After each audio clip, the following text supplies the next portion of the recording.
Hi there, welcome back to my channel. If you are new, thank you so much for clicking on this video. In this video, it's another rapper report. I apologize guys because I missed last week's, but last week was the week after getting the results of the election, I'm pretty sure. Yeah, so I was just literally not busy. I was lazy on my couch for 4 days straight watching the news. I missed John King, but that's neither here nor there, okay? We're gonna get into this rapper report. A lot has happened within this past week, within the past 2 weeks. A lot has happened. A lot of negative things have happened in the music industry, I feel like. So I definitely do try, at least in this report, to end it off on something a little bit positive. That way you don't end off on this video just thinking like, dang, what is going on with the world? Because that's all I could think of while doing the research for this video. So let's just get straight into this, you guys. Okay, so I figure that we should start off with this story as the very first story. Since I missed uploading a rapper report last week because of the election, I figured this ties in with the election. Lil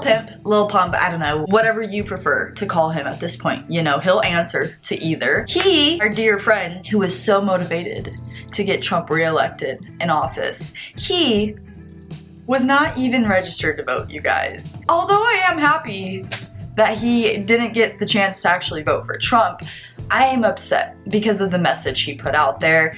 But I also hope, you know, no one was actually listening to Lil Pump and going, oh my gosh, Lil Pump has just endorsed Trump. I think I'm no longer voting for Biden. I will now vote for Trump because of Lil Pump or Pimp, whichever. But I just thought that was a very funny and somewhat angering story. On to the next story. Singer Jeremih is hospitalized currently in the ICU with COVID. He is on a ventilator, so we all just gotta pray for him as well, everyone. A lot of rappers, artists have came out, they've tweeted about it, asking for prayers from all of their supporters, giving out the condolences. Initially, it was not reported as to why he was in the ICU, why he was in the hospital. The only person who had clarified that it was due to him having COVID was 50 Cent. He had written out a caption on his Instagram post and it had mentioned something about him having COVID. I don't know, you guys, we just have to send out our prayers for him. Keep him in our hearts and our minds because, oh boy, the amount of stories that we hear, people going into the hospital, getting on a ventilator, and then not doing good and not getting better. As I was researching stories for this story was the most recent story out of all of them. It had happened about 6 hours prior to me getting online and seeing what was going on. And it's Benny the Butcher. He got shot in his leg. He was in Houston visiting some people. They were in the parking lot at Walmart and a car just pulled up on them. 5 men were in there. They showed them some weapons, told them to run them their jewelry, and I assume maybe they ran them their jewelry, I don't know, it's not in the story. And it just says in the story that then one of the guys just shot Benny in the leg. And so it just makes me wonder, why? Like, was Benny not trying to give him the jewelry? What happened to make it escalate to that situation? But the guys have not been found. I didn't find any links to add down below if you guys have any information about it, but yeah.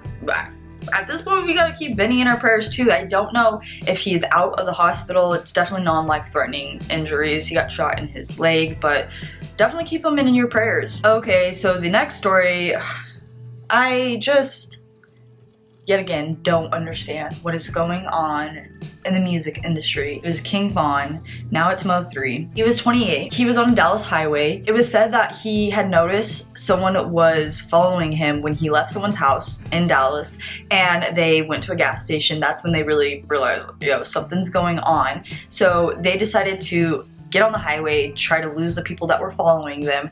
They were trying to get around traffic and they got into an accident. They crashed.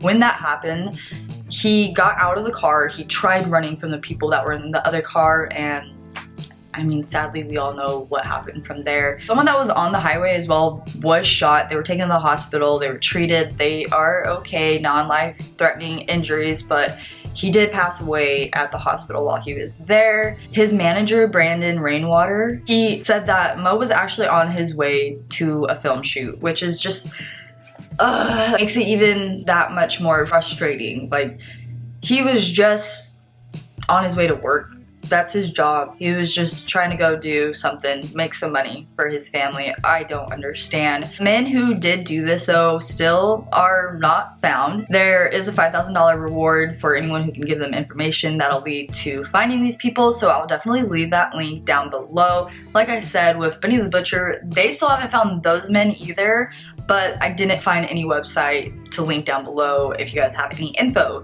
And what I'm starting to notice is what is going on in Texas. All of these stories, I swear, are happening in Texas. The next story, once again, in Dallas, in Texas, Boosie Badazz was there to attend Mo's funeral. He got shot at and he is in the hospital. They're treating him for non-life-threatening injuries, thankfully. So we got a long list of people that we have to keep in our prayers, you guys. Like, that is why I'm saying, that's why I said in the beginning, I don't know what's going on these past 2 weeks.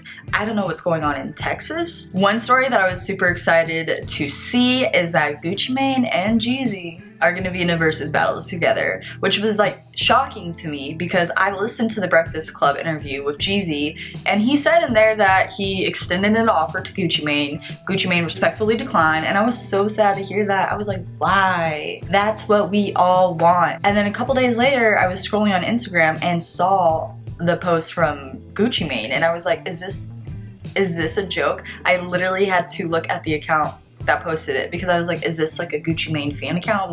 What is this? Then I realized it's real. It is real. This Verzuz battle is gonna be on Thursday the 19th at 8 p.m.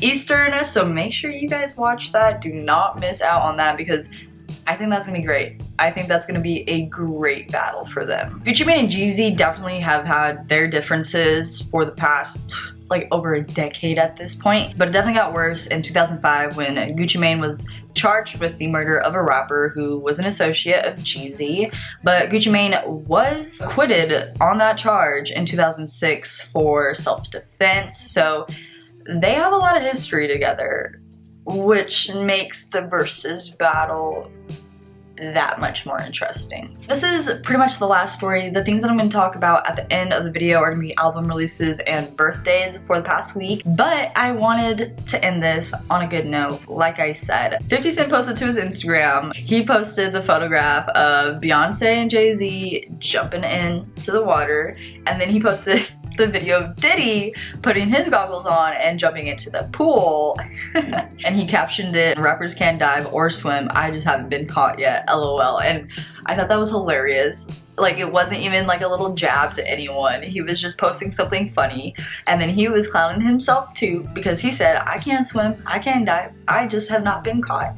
So I thought that was funny, and I just wanted to throw that in here to kind of wrap this entire rapper report up on a nice note, I guess. So the last things, like I said, I'm going to be talking about are going to be album releases. There was a mixtape involved, and birthdays for the past week. For album releases, we have So Help Me God from 2 Chainz. I was so happy when I saw that this album dropped.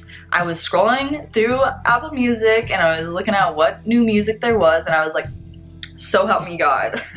Literally. So he does have some guest features on there. We have Kanye, Chief Keef. On my computer, it looks like it corrected Chief Keef's name to Chief Keep, so maybe that's his new name. Then we have Lil Uzi Vert, Ty Dolla $ign, Lil Duval, NBA Youngboy, Mulatto, Kevin Gates, and many, many more. You guys, if you have not listened to that album, definitely check it out. The next amazing album that came out this past week was Future and Lil Uzi Vert's album, Pluto and Baby Pluto. And clearly it's only them two. Clearly there are no features on that album, but wow, so help me God, they blessed us. When I played the very first song, I was like, oh my gosh, 2 of my favorite artists are back. They are back, because sometimes I question both of them, Future and Lil Uzi. I'm like, what are they saying? But in this entire album, I'm like, I understand it all. I love it. So make sure you check that one out. NBA Youngboy dropped a mixtape called Until I Return. There's no guest features on there, so that's the only mixtape that I did see that was released. I'm sure there's probably more. You let me know if there's some more if you've listened to them. And then the last album release for the past week that I noticed was Kodak Black, and wow, when I saw the name for it, I felt stupid because when I first reported on this album coming out, I said Bill is real. I thought that's what is real. That's not the title of it. So on there, he does have some guest features. We got Gucci Mane, Tory Lanez, and we have Lil Yachty and a few more people. The last thing I want to end on, which I think I'm always gonna end on these because it's kind of like happy birthdays, another year of life. So for the past week, we had 3 birthdays, I'm pretty sure 3 or 4. We have Peppa from Peppa and Saul. Her birthday was on November 9th. She is 54 and looking better than ever. Then we have Omarion. Look at that picture of him, you guys. I know. I picked such a great picture of him. His birthday was on November 12th and he is 36. I'm 22, which means he is only 14 years older than me, and I don't think that's too much of a gap, honestly. And lastly, we had November 14th, Boosie Badazz. He is 38. Let's just put positive energy into the world and hope that we get positive energy back into our lives.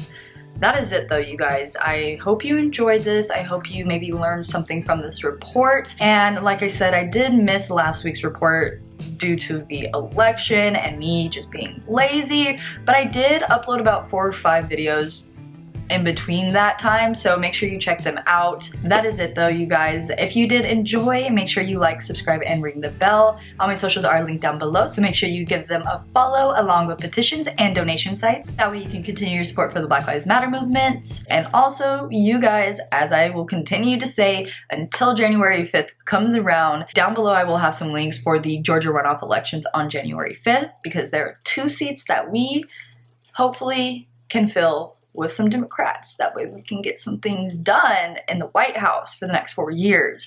But that is it, you guys. I hope you enjoyed. Peace out.